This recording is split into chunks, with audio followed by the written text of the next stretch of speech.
अगर अखिलेश जीते आजमगढ़ से तो मुसलमानों की वोटों की खैरात की वजह से जीते बहसत सांसद।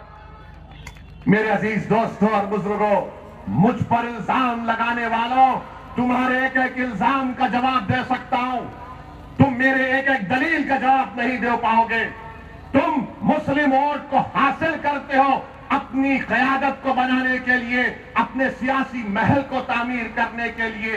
वोट तो मुसलमानों का लेते हो, बीजेपी का डर दरा दिखाकर, ओवैसी का नाम लेकर, मगर मुसलमानों से तुमने क्या इंसाफ किया?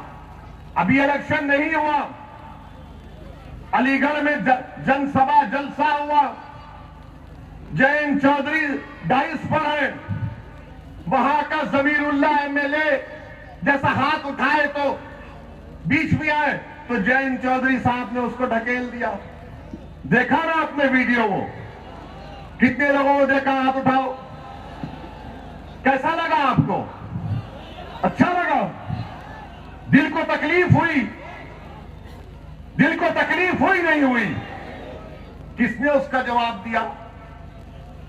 हम उसका जवाब दिए और हमने कहा कि जमीरुल्लाह को तो जाना ही नहीं चाहिए था, जमीरुल्लाह को हमारे मंच पर आना था, हम उनको नेता मान के उनके पीछे काम करने के लिए तैयार। तो क्या हुआ? हमारे बोलने के बाद जयंत चौधरी के लोग जमीरुल्लाह के घर को दौड़ते गए कि भैया माफ कर दो, भैया माफ कर दो, हमको अंदाजा नहीं था कि ओवैसी भी अपनी सभा में इसका जिक्र कर देगा। अभी चुनाव नहीं हुए, अभी हमने खाली बोला तो घर पर भाग रहे। इंशाअल्लाह जब असमौली से यहां से मजलिस का विधायक कामयाब होगा तो तुम्हारे घर के सामने कासा आकर भीख मांगेंगे कि हमको माफ कर दो, हमको माफ कर दो, हमने तुमसे नाइंसाफी की थी।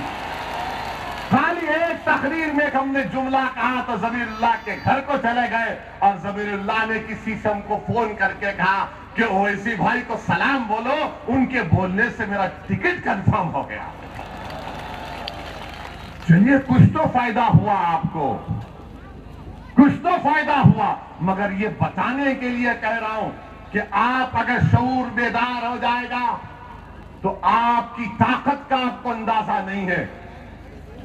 उत्तर प्रदेश में मुसलमान 19% है और आपको मालूम मेरे अजीज दोस्तों और बुजुर्गों, 1% मुसलमान ऐसे हैं या फिर 15 साल के अब ज्यादा 70% मुसलमान ऐसे हैं जो प्राइमरी लेवल तक तालीम हासिल नहीं किए।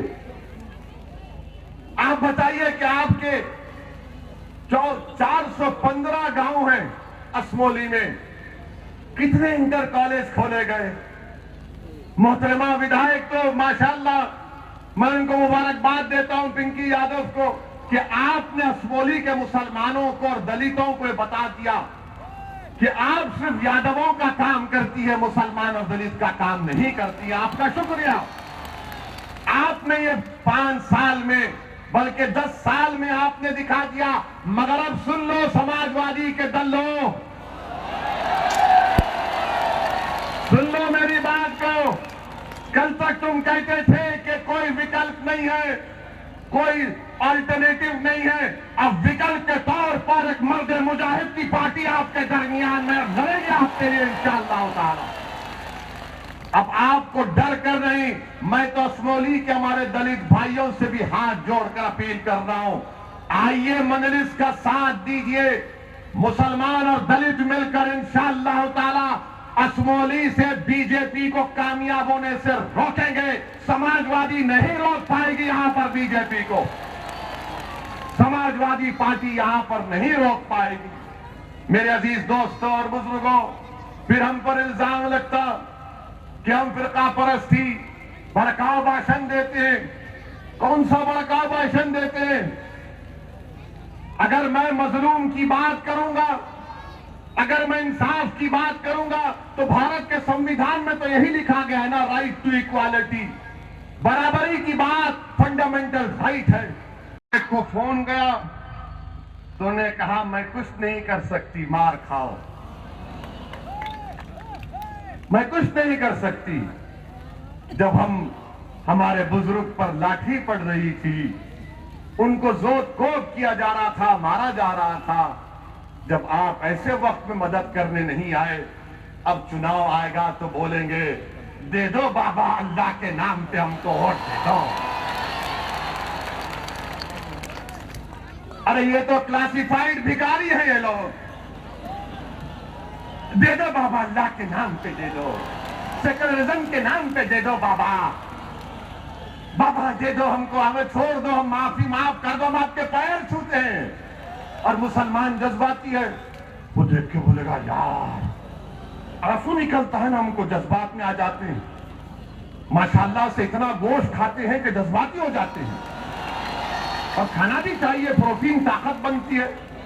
देता तो कोई है नहीं बाबा, ना ये मुख्यमंत्री बाबा देते, ना वो हमारे प्रधानमंत्री मोदी जी देते, मगर जज्बात होश के साथ, जज्बात अपने औलाद के साथ, जज्बात अपने मुस्तकबिल के साथ, जज्बात इन नाइंसाफी के खात्मे के लिए जज्बात में आकर जालिम का साथ नहीं देना, जज्बात में आकर उसका साथ नहीं देना जिसने आपका इस्तेसाल किया, जज्बात में आकर उसका साथ नहीं देना जिसने आपको खिलौने देकर आपकी पीठ में खंजर घोंपा।